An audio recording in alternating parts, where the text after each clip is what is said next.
Hi friends, வணக்கம். Welcome to our channel. இன்றைக்கி Vinayagar Chaturthi special பூரண கொழுக்கட்டை எப்படி செய்கிறதுன்னு பார்க்கலாம். ரொம்ப ஈஸியாக செஞ்சிடலாம். நான் இன்றைக்கி கடையில் வாங்கின அரிசி மாவை யூஸ் பண்ணி தான் இந்த கொழுக்கட்டை செஞ்சுருக்கேன். வாங்க இது எப்படி செய்கிறதுன்னு வீடியோக்குள்ளே போய் பார்க்கலாம். ஒரு குக்கர் எடுத்திருக்கேன். அதில் 1 கப் அளவுக்கு கொண்டைக்கடலை எடுத்திருக்கேன். இப்போ இதை நல்லா 3-4 டைம் கழுவி எடுத்துக்குங்க. இப்போ அது கூட நான் 2 கப் அளவுக்கு தண்ணி சேர்த்துக்கிறேன். 2 கப்பு தண்ணி சேர்த்துட்டு இதில் கொஞ்சமாக ஒரு 1/4 டீஸ்பூன் அளவுக்கு உப்பு சேர்த்துங்க. உப்பு நிறையா சேர்த்துடக்கூடாது. இப்போ இதில் குக்கரில் மூடி போட்டு ஒரு 5 விசில் வச்சு எடுத்துக்கலாம். இப்போ 5 விசில் வந்துடுச்சு. பாருங்கள், இந்த அளவுக்கு நல்லா வந்திருக்குது. பாருங்கள், இந்த அளவுக்கு வெந்திருக்குது. இப்போ இதில் கொஞ்சம் தண்ணி இருக்குது. இப்போ இது ஆறுனத்த பிறகு இது மிக்ஸி ஜாரில் தண்ணியோடவே போட்டு அரைச்சிக்கோங்க. அதனால ஒன்றும் இல்லை. இப்போ நான் அரைச்சது இப்படி இருக்குது பாருங்கள். 1-2 கொண்டைக்கடலை முழுசாக இருந்தால் கூட பரவாயில்லை, அதனால் ஒன்றும் இல்லை. இப்போ இது ஒரு ஓரமாக இருக்கட்டும். ஒரு கடாயை அடுப்பில் வச்சுருக்கேன். அதில் 1 கப் அளவுக்கு வெல்லம் எடுத்துருக்கேன். இப்போ இந்த வெல்லத்துக்கு கூட நான் ஒரு 1/2 கப் அளவுக்கு தண்ணி சேர்த்துக்கிறேன். தண்ணி சேர்த்து இதை நல்லா மெல்ட் ஆகிற அளவுக்கு நல்லா கரைச்சி எடுத்துக்கலாம். இது பாகு பதம்லாம் தேவையில்லை, வெல்லம் நல்லா கரைஞ்சா போதும். இந்த மாதிரி நீங்கள் நசுக்கி விட்டிங்கன்னா சீக்கிரமே கரைஞ்சிரும். பாருங்கள், இப்போ நல்லா கரைஞ்சிருச்சு. இப்போ இன்னொரு பாத்திரம், அடிக்கனமான பாத்திரம் எடுத்திருக்கேன். அதில் நம்ம காய்ச்சின வெல்லத்தை வடிகட்டி எடுத்துக்கலாம். இப்போ வடிகட்டி எடுத்தாச்சு. இப்போ இது கூட நான் ஒரு 3/4 கப் அளவுக்கு திருவிய தேங்காய் எடுத்திருக்கேன். இப்போ இதையும் சேர்த்து நல்லா மிக்ஸ் பண்ணிக்கலாம்.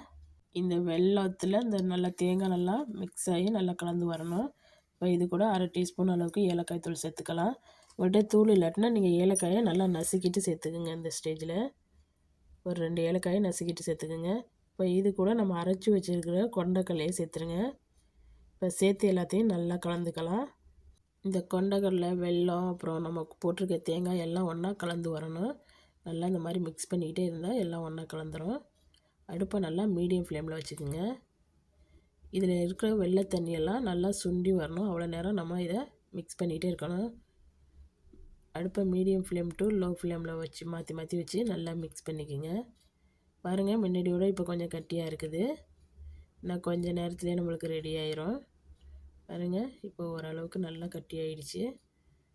இப்போ இந்த ஸ்டேஜ் வந்துடுச்சு. இப்போ அடுப்பை ஆஃப் பண்ணிவிடுங்க. அவ்வளோதான், நம்மளுக்கு ரெடி ஆகிடுச்சு பூர்ணம். இப்போ இது ஒரு ஓரமாக வச்சிடலாம். பூர்ணம் ரெடி ஆகிடுச்சு. நான் ஒரு கடாயை அடுப்பில் எடுத்திருக்கேன். அதில் 1 கப் அளவுக்கு அரிசி மாவு எடுத்திருக்கேன். இப்போ அடுப்பை நல்லா லோ ஃப்ளேமில் வச்சுட்டு இதை ஒரு 5 நிமிஷத்துக்கு நல்லா மிக்ஸ் பண்ணி கொடுங்க. நான் இன்றைக்கி கடையில் வாங்கின அரிசி மாவு தான் எடுத்திருக்கேன்.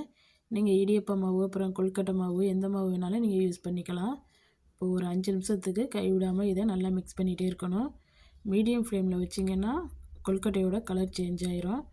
கறிக்கிறாமல் நல்லா ஒரு 5 நிமிஷத்துக்கு கிளறி கொடுங்க. இப்போ ரெடி ஆகிடுச்சு. இப்போ இதை மாற்றி வச்சிடலாம்.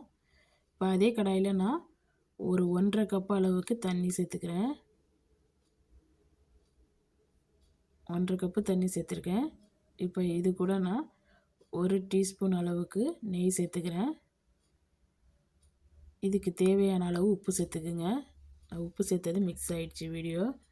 இப்போ இன்னொரு பாத்திரத்தில் 2 டீஸ்பூன் அளவுக்கு மைதா மாவு சேர்த்து ஒரு 1/4 கப்பு தண்ணியோடு சேர்த்து நல்லா மிக்ஸ் பண்ணிக்கோங்க. இந்த மைதா மாவு எதுக்கு சேர்க்குறோம்னா, நம்ம கடையில் வாங்கின அரிசி மாவுங்கிறதுனால மாவு நல்லா சாஃப்டாக இருக்கும். நம்ம கொழுக்கட்டை செய்யும்போது விரிசல் விழுவாது, அதுக்கு தான் இது சேர்க்குறது. இப்போ நல்லா மிக்ஸ் பண்ணிவிட்டு இந்த தண்ணியில் சேர்த்துருங்க. தண்ணியில் சேர்த்து நல்லா இதை கலந்துக்கலாம்.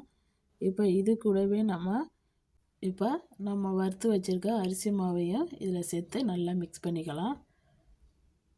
நல்லா கலந்துக்குங்க. அடுப்பை நல்லா மீடியம் ஃப்ளேமில் வச்சுருங்க.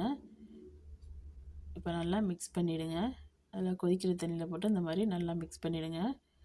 ஓரளவு நல்லா மிக்ஸ் ஆனோடனே இப்போ அடுப்பை லோ ஃப்ளேமில் வச்சிடலாம். இப்போ அடுப்பை லோ ஃப்ளேமில் வச்சுட்டு நல்லா மிக்ஸ் பண்ணிக்கிட்டே இருங்க. நம்ம நல்லா இதை கலந்து கொடுத்துக்கிட்டே இருக்கணும். இப்போ அடுப்பை ஆஃப் பண்ணிடலாம். இப்போ அடுப்பை ஆஃப் பண்ணிவிட்டு நல்லா இதை நம்ம கைவிடாமல் இதை மிக்ஸ் பண்ணிக்கிட்டே இருக்கணும். கைப்பொறுக்கிற சூடு வர்ற வரைக்கும் நம்ம இதை கலந்துக்கிட்டே இருக்கணும். இல்லாட்டினா ஒரு பக்கம் வெந்திருக்கும், ஒரு பக்கம் வேகாமல் இருக்கும், சாஃப்டாக இருக்காது, ஒரே மாதிரி மாவு கிடைக்காது. அதனால் கைப்பொறுக்கிற சூடு வர்ற வரைக்கும் இதை நல்லா இப்படி கலந்துக்கிட்டே இருங்க. இப்போ கைப்பொறுக்கிற சூடு வந்துருச்சு. இப்போ நல்லா கையை வச்சு இப்படி நல்லா பிசைஞ்சு எடுத்துக்குங்க. நல்லா மாவை நல்லா கையில் வச்சு நல்லா அழுத்தம் கொடுத்து நல்லா பிசைஞ்சு எடுத்துக்கலாம். இந்த மாதிரி நம்மளுக்கு பிசைகிறதுக்கு ரொம்ப ஈஸியாக இருக்கும். நான் இப்போ வேறு ஒரு பாத்திரத்துக்கு மாற்றிட்டேன். நல்லா இப்படி கையை கொடுத்து நல்லா அமுக்கி கொடுத்து நல்லா பிசைஞ்சு எடுத்துக்கங்க. நல்லா சாஃப்டாக இந்த மாதிரி பிசைஞ்சு எடுத்துக்கணும். பாருங்கள், மாவை பார்த்தாவே தெரியும் நல்லா சாஃப்டாகிடுச்சு. இப்போ நம்ம இந்த மாதிரி சின்ன உருண்டை எடுத்து உருட்டி பார்த்தோம்னா தெரியும் எவ்வளோ சாஃப்டாக இருக்குது பாருங்கள் மாவு. இப்போ நம்மளுக்கு மாவும் ரெடி ஆயிடுச்சு. நான் இப்போ ஒரு வாழை எடுத்துருக்கேன். அதில் நெய் தடவிட்டு நல்லா ஒரு சின்ன உருண்டையாக எடுத்துக்கோங்க. உங்களுக்கு கொழுக்கட்டை எவ்வளோ சைஸ் வேணுமோ அந்த சைஸ் அளவுக்கு நல்லா ஒரு உருண்டையாக எடுத்துகிட்டு இதை வச்சு இந்த மாதிரி தட்டி எடுத்துக்கோங்க. ஒரு வேளை உங்களுக்கு தட்டும்போது இந்த மாதிரி கையில் ஒட்டிக்கிட்டோ தட்ட முடியாட்டுன்னா நீங்கள் நெய் தடவிட்டோ அல்லது தண்ணி தொட்டுக்கிட்டோ இந்த மாதிரி தட்டி எடுத்துக்கோங்க. ரொம்ப மெல்லிசாக தட்டிடக்கூடாது, அதே போல் ரொம்ப கதமாகவும் தட்டிடக்கூடாது, மீடியமாக தட்டி எடுத்துக்கோங்க. இந்த சைடெல்லாம் நீங்கள் சரிப்படுத்தணும்னு ஒன்றும் அவசியம் இல்லை. நடுவில் மட்டும் நல்லா கிராக் விழுவாமல் நல்லா தட்டி எடுத்துக்கோங்க. உங்களுக்கு தட்டுறதுக்கு நல்லா ஈஸியாக நல்லா சாஃப்டாக வரும். ஒன்றும் கஷ்டம் இல்லை. இந்த மாவு ஏற்கனவே நம்ம வேக வச்சு நல்லா ப்ராப்பராக இதே மாதிரி செஞ்சிங்கன்னா நல்லா சூப்பராக வரும். இப்போ நடுவில் நம்ம பூரணத்தை வச்சுக்கலாம். சென்டரில் வச்சுக்கோங்க. வச்சுட்டு அப்படியே நடுவில் வச்சு அப்படியே மூடி விட்டுருங்க. அப்படியே சென்டரில் வச்சு அப்படியே மூடிடுங்க. அவ்வளோதான். இப்போ சைடெல்லாம் நல்லா இப்படி அமுக்கி விட்டுருங்க. அமுக்கி விட்டுட்டு நம்ம இதை ஓப்பன் பண்ணி பார்க்கலாம். இப்போ நீங்கள் வாழை இலையிலே வச்சு இப்படியே வேக வச்சு கூட எடுத்துக்கலாம். நான் வாழை இலையிலேருந்து எடுத்துகிட்டு தான் வேக வைக்க போகிறேன். இப்போ இந்த மாதிரி ஒரு தட்டு எடுத்துக்கிட்டு இந்த சைடெல்லாம் இப்படி கட் பண்ணி எடுத்துருங்க.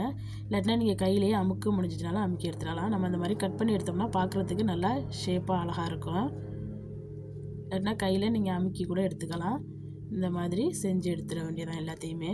பாருங்கள் எப்படி இருக்குதுன்னு. இதே மாதிரி எல்லாத்தையும் செஞ்சு எடுத்துட்டேன். இப்போ வாழை போட்டிருக்கிறேன் ஒரு இட்லி தட்டில். இப்போ இட்லி பானையில் தண்ணி வச்சு நல்லா தண்ணி கொதிக்கணும். கொதிச்சது மரமும் நம்ம செஞ்சு வச்சுருக்க கொழுக்கட்டையை இந்த மாதிரி மேலே வச்சுருங்க. இப்போ நான் ஒரு கொழுக்கட்டையை எடுக்க போகிறேன். மூட முடியல, அதனால் ஒன்று எடுத்துகிட்டு 4 மட்டும் வச்சு வேக வைக்கிறேன். ஒரு 10 நிமிஷம் வெந்தால் போதும், ரொம்ப நேரம் வேக வச்சிடக்கூடாது. இப்போ 10 நிமிஷம் ஆகிடுச்சு. ஓப்பன் பண்ணி பார்க்கலாம். பாருங்கள் இந்த வாழை இலையெல்லாம் எப்படி கலர் சேஞ்ச் ஆகிருக்குன்னு. நல்லா ஆறுனத்து மரமும் வெளியில் எடுங்க. நல்லா சூடு ஆறுனத்து மரமும் ஒரு பிளேட்டில் எடுத்து வச்சிட வேண்டியதான். அவ்வளவுதான், நம்ம சுவையான பூரண கொழுக்கட்டை சூப்பராக ரெடி ஆகிடுச்சு. நீங்களும் இந்த விநாயகர் சதுர்த்திக்கு உங்கள் வீட்டில் செஞ்சு பார்த்துட்டு எப்படி வந்துச்சுன்னா கமெண்டில் சொல்லுங்கள். இந்த வீடியோ பிடிச்சிருந்துச்சுன்னா இந்த வீடியோவுக்கு ஒரு லைக் கொடுங்க. மறக்காமல் என் சேனலை சப்ஸ்கிரைப் பண்ணி வச்சுருங்க. இந்த வீடியோ பார்த்த அனைவருக்கும் நன்றி.